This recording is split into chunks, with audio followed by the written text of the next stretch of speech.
What is up, guys? So, you saw my last video, did some fantasy football, and now we're back to things that matter.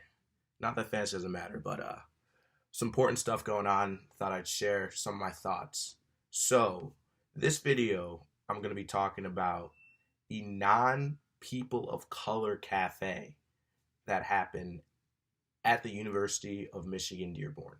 So a couple days ago, there was something circling on Instagram, on Twitter, about a non-people of color cafe at the University of Michigan. So that's where I go. It was at the satellite or the extension campus in Dearborn. So people saw this, and immediately people were like, "What is going on? This is racist. They're trying to segregate people." Which my initial reaction to it was like, "Bro, how do you have a non-people of color, pretty much white people, you're just going to create a cafe space for them when you have a college that is predominantly white people?" It seems kind of counterintuitive. We're going to create a safe space for people who are currently in a safe space that they reside in. So I just want to see exactly what was going on and see if this was intended to be something that was actually like white kids at the school who just wanted to be like, I want to have a safe space because black people have their own things and Hispanic people have their own things, or was it something that just got obfuscated, and was it just did not come across the way that they actually wanted to come across? So, according to the article that I was reading in the Detroit Metro Times, it's been a crazy year, and what they had to say was pretty much that this event that is now deleted, the University of Michigan's Dearborn Center for Social Justice launched a virtual discussion group for non-people of color, so pretty much white people, to gather and discuss their experience as students on campus and as non-people of color in the world. See, that framing already, if you're advertising it as such, is already skewed, because you cannot go ahead and say you're going to create a space where non-people of color can come and congregate together in order to talk about their experience as non-people of color. It just doesn't make sense when, like, if you're in America and you're non-person of color, white, like, that is your experience. Like, why do you need to create a space to go ahead and do that when the space is literally yours, So to me, even in the framing of how they phrased it, it just comes across as something that's just not understanding the optics of how it would appear, which is really what they got wrong, is the optics of it. The group was advertised on the U of M Dearborn website, on Instagram as a non-people of color cafe, and would be taking place recurring bi-monthly via our favorite Zoom University. It would be facilitated by a non-person of color faculty/staff member to ensure that discussions are kept safe and respectful. So the other thing that happened after this is that shortly after this was announced, another group, BIPOC, I don't know exactly if that's pronounced BIPOC or just BIPOC, or I don't really know how it's pronounced, but I guess that stands for Black, Indigenous, and People of Color. So pretty much minorities. That's how I would put that. So minority group launched pretty much the same exact thing for U of M Dearborn students, and they were going to talk about being and identifying as people from, quote, marginalized racial, ethnic, cultural communities. And both of the groups were slated to take place on Tuesday between 2 and 3 p.m. So yeah, if you look at this, it looks like, okay, a non-person of color white thing was created at a predominantly white university, and then people of color who are already marginalized in society are like, why would someone who's the majority of this school feel like they need to create a space for themselves when it is their space? So they went ahead and created their own thing. So you can see that there's definitely some friction and some conflict, that it seems like they're pretty much fighting each other on this, the non-people of color and the people of color.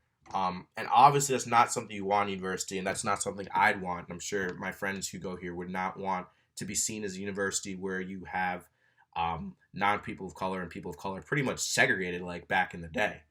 We're way past that, and that shouldn't be a thing that we have to deal with nowadays. But certainly when you look at this optically, it comes across the wrong way.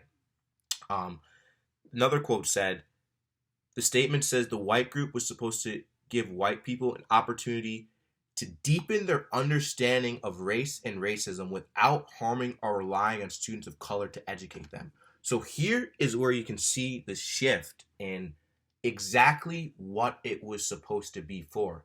So a lot of times, if you look at it, you'll see black people and you'll see people of color always talk about how there are some white people, the friends I'm with who are white are very understanding of these issues, but there are some white people who want to learn more, but instead of taking the time to go ahead and learn more, they rely on the people of color to tell them how to approach things or how to say things or how history has impacted the way things are and why people are like protesting and Black Lives Matter and all the things that go on. So they were saying, all right, let's create this non-people of color where people who are in the privileged stance can go and talk amongst themselves and figure out how they themselves can learn and go ahead and help combat racism, and prejudice that occurs in our current society. So if you look at it and you look at what they were trying to do, it's not the worst thing that was trying to happen. They weren't trying to say we want a safe space for white people and then at a predominantly white university. Like, intuitively, that doesn't make sense. You can't have a safe space in your own safe space. That's why you're at that. That's why it's called a safe space, because you want to be amongst your people. But if you're already amongst your people, you can't really create a safer space within that safe space. I've just said safe space about 15 times. But yeah. So the statements, so they wanted to do that so that they could understand exactly what was going on without having to rely on other people, which makes sense because you'll see a lot of people, black people I've realized, and people of color who will be like, you'll try and explain and try and get it, and then some people it just in one ear out the other. It just flows like that, and they can't internalize exactly the struggles that people go through and why they feel the way they do and why they feel the need to protest. And it's like, if I'm telling you why I need to do this and you can't see why, then you need to go ahead and do it yourself. I don't want to be the one to have to continually educate you anytime something comes on in media or entertainment or in life, in the streets. It's always like the black people who have gone through it, who understand it, have to be the ones to educate people. And that can get tiring for people at sometimes, Everyone has their own brain. Everyone has different capacities on how their brain works in terms of being able to understand information, I guess. But it's just tough when people who should know by now the way things need to be for it to be more of a safer, equal for all people, and they just can't internalize and understand why they need to do the things that they need to do to make it so that we're all equal. And when people try and say what they need to do and they just can't do it, it's like, go ahead and learn on your own. And I think this is what they were trying to do. They were trying to make it so that they could understand on their own. But the way it came across, not good at all. The optics of this, absolutely terrible. Like, atrocious, egregious. That's it. That's all the vocabulary words I have. But, like, terrible. Non-people of color, bro, come on. You cannot go ahead and say non-people of color. Just say whites. If you know what a non-person of color is, that's white, and it's a predominantly white university, if you just think for 5 seconds, you know that that's just not how you can name something. And then they went ahead and called it a cafe, and people were confused and thought that it would be a cafe, that they'd build 2 cafes for people of color, non-people of color, and only those could enter. Like, that's literally segregation 101. So the optics of this was just absolutely terrible. But if you go in and see what they were trying to do, it was with good intent. It was definitely with good intent. And that's the thing that um, is worrisome, because when you have something that actually has good intent and can have good value to society, but you don't frame it in a way where people will see past that, you're not going to get any value from it. Like, me, myself, and other people obviously around the country saw this and are like, why would someone do something like this? Why would you name it like this? You got to be careful with things like this, you know? Like, even if you have good intentions, the naming of it can completely deteriorate the effects, the positive effects that it could have, because the naming of it is just simply unacceptable, you know? They said it was never intended to be exclusive or exclusionary, which makes some semblance of sense, but if you were really trying to not make it exclusionary, you would just have everyone come together and talk, you know? I don't see the harm in that. Everyone come together and everyone talk, and understand the things that are going on, especially in this political and racial climate that we have now, you know? With Black Lives Matter, police shootings at the forefront. It's just upsetting to see that something that could really be good was just framed so poorly, and worded so poorly as to the effect that it would have, that people were just instantly had to criticize it and downvote it, because it just looks, and from the way they described it, just doesn't look like it's in good faith at all, and looks very segregationist. But if you go into it and look, and even the person who was heading it, this Jared Wheeler guy, the head of race, ethnicity, intercultural, and intersectional identities program manager, he was the contact for it. So you know that there was not it.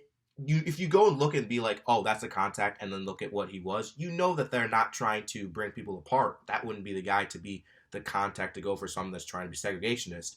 But it clearly did not come across the way that it needed to come across, and that's the problem, you know, because the message may be good, but if you don't approach the message, or the tone of the message doesn't come correct, it can have no value, and that's sadly what happened in this case. But we should all know University of Michigan is obviously a great place to be in normal circumstances. Right now can be a little challenging with a lot of things going on. But yeah, this was definitely something that could have been framed in a much better way and had much better value to students. But it wasn't, unfortunately, and that's why it had to be canceled. And if they want to, they should really go ahead and try and reframe it and make it more, obviously, just bring everyone together and discuss it, and have leaders like this Jared Wheeler and other people at the university, I'm sure, who are intelligent on race issues, come and talk and help the students better understand if that's what they want to do. But at the end of the day, this wasn't a good look for the University of Michigan, and it's something that they'll definitely have to learn from going forward, especially with the way that things are in our current climate. So yeah, those are my thoughts on that. Thanks for watching, and I will see you guys in the next video.